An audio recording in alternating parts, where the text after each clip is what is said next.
to all of you. You guys already know our placement manager, Mr. Faisal Osmani. We also have some colleagues in Birmingham campus. You guys already know we have Birmingham campus. So they are Aroj and myself, my colleague Khushbu, Abdul Muhid and Manthan Kumar. You already met all of them. So they are working for London campus. Our objective is to clarify placement requirements, provide guidance and support, emphasize the importance of the placement, motivate and inspire. So as you guys already did level 4, you guys came across this kind of service placement already. And then you guys will be doing your placement, there will be deadline, you guys will be finishing your placement by the deadline. Your placement timeline. Term 1, level 4, you all know you did it already. Level 5 also, you guys gave us the detail during term 1 and during term 2 when you have to do your placements. During the placement, you have to do your form 2, which is hours log sheet, and form 3 after the placement, which is feedback report. We need the feedback from your employer as well. Overview of placement requirements, like initial employment approval. You guys already did that. Submission of initial documents. You guys submitted us on the initial documentation, form 1 and everything, and then insurance of further documentation. The further documentation will be during your placement. We will send you form 2 and 3. Those will be submitted after your placement. Hours log sheet, you can just keep updating during your placement because you are going to the placement to complete your placement hours, and you can log it as you go. And then feedback report after your completion of placement, you need to do it by your employer. Our total hours of placement, the one you see in the screen, this is for our business learners. So this is for level 4 50 hours, level 5 150 hours. As you guys are doing health and safety, you guys will be doing 60 hours because you guys are doing different module, which is volunteering in sports, nutrition and health.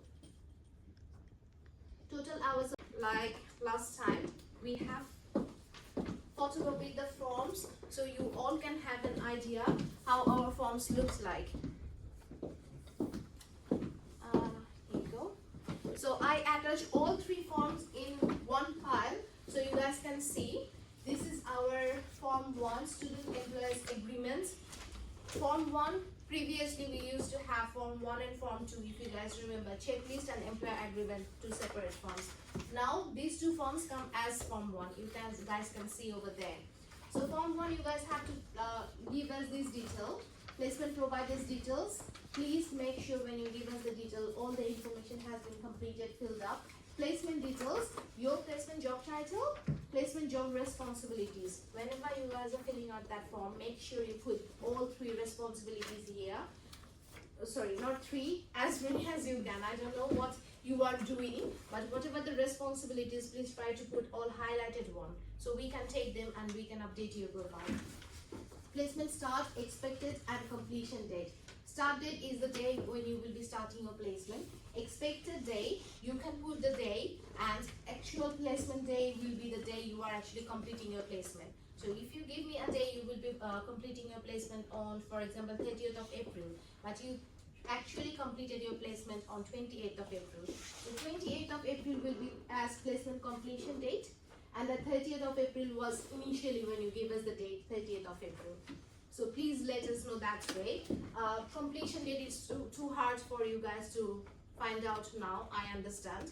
So once you complete from the hours log sheet, we can take that date.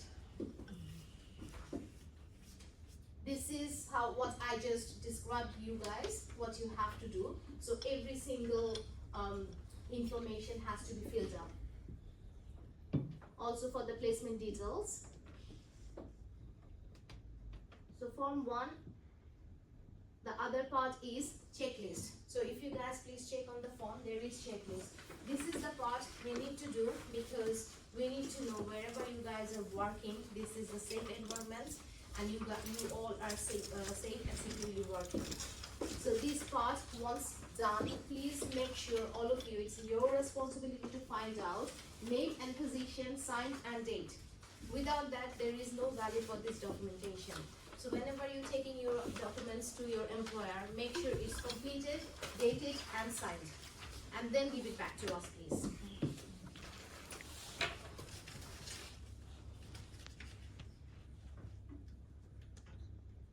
Now this is our form 2, which was previously from form 3. So this is our log sheet, and this one, when you're doing your placement, whenever you're going to them, please log it as if you're doing every day, then all the days. And this is also, you can say, the breakdown of your total placement hours. Whichever day you are going, whatever activities you will be doing. So this is the part, key focus activities. Please update your part over there. Again, manager sign, placement student signature and date. Don't forget that part.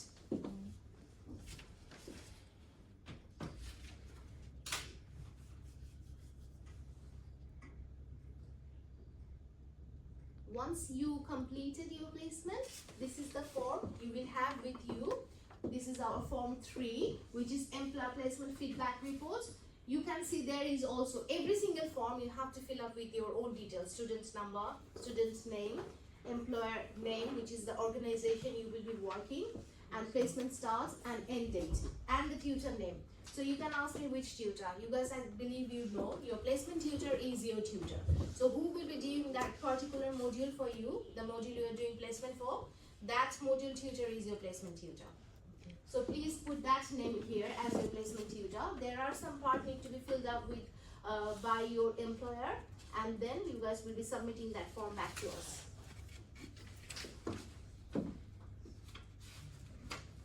So what is the benefits? Why we think we need to do the placement?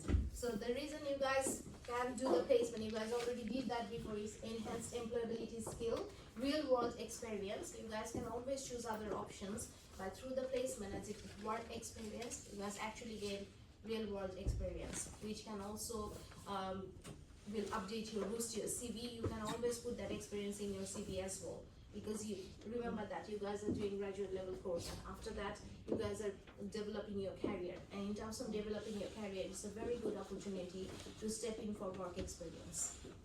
Skill development. Through this placement, you will actually key skills which employers are seeking: problem solving, communication, leadership and teamwork. Well, this slide I was just going to say, always remember that upskilling. So whenever you guys are looking for any placement, if you guys are doing your placement with your current employers, it has to be upskilled. As I mentioned already, you guys are doing bachelor level job, a bachelor level course. It need to be upskilled. It need to be graduate level job position. So please look for high level, all managerial roles and everything.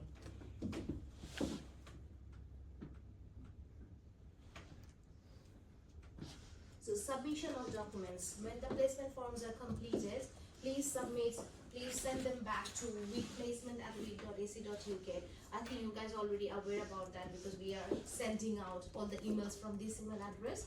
So any kind of placement forms need to be sent it back to us, or you guys have any kind of inquiries. If you are coming to our department, we can do a one-to-one talking, but also if you want to drop us any email, please drop through this email address.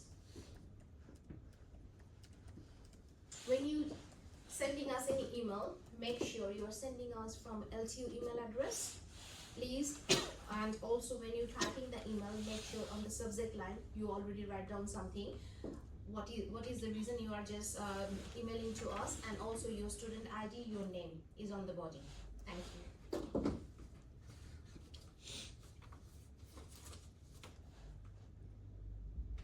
So this was all about pretty much our placement form filling, but also I want to mention before I go for this option, when you giving us the placement, some of you giving us hard copies. I understand you guys feel more comfortable with the hard copies, but we always encourage our learners to do it digitally, so you can actually save it. While you're saving it, you can save for yourself as a Word, but while you're sending it to us, it's recommended to save it as PDF. So you can send us the PDF copy, which we can't change it, no one can change it, there won't be any type or anything. So please send us the PDF copy. If you want to give us the hard copy, it's completely fine, you can do it on the hard copy, but make sure you scan it, send it back to us via your LTU email address. So when you're sending back to us through your LTU email address, the scan need to be a good copy. We should be able to see all four corners inside the scan copies, and then we can just take it. Just don't, if the scanning looks not visible to you, it's not a good quality, there is no point of seeing it. So before you sending back to us, please have a look. Is it readable? We can check, then send it back to us. It has to be a good scan. I think, yes, I think that's all from my end. Do you guys have any questions?